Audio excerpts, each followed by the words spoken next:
अवाम की खुशहाली हमारी अव्वलीन तरजीह है। कॉन्फ्रेंस के इनेकाद पर शाह सलमान बिन अब्दुल अजीज और मोहम्मद बिन सलमान को मुबारकबाद पेश करता हूँ। वज़ीर आज़म शहबाज शरीफ का रियाज में मुस्तक़बिल में सरमायाकारी से मुतालिक 2 रोज़ा कॉन्फ्रेंस से खिताब। कहा, सऊदी अरब और दोस्त ममालिक के ताउन से पाकिस्तान में मौशी इस्तेहकाम मुमकिन हुआ। मिलकर ही तरक्की की मंजिल तय कर सकते हैं।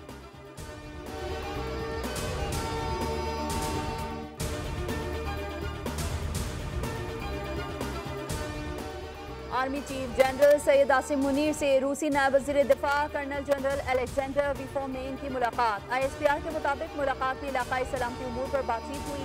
बाहमी दिलचस्पी के उमूर बशमूल दो तरफा दिफाई और सिक्योरिटी ताउन बढ़ाने पर तबादला ख्याल किया गया।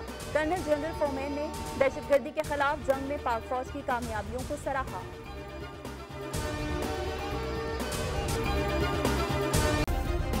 सब्सक्राइब करें और बेल दबाएं ताकि कोई खबर रह न जाए।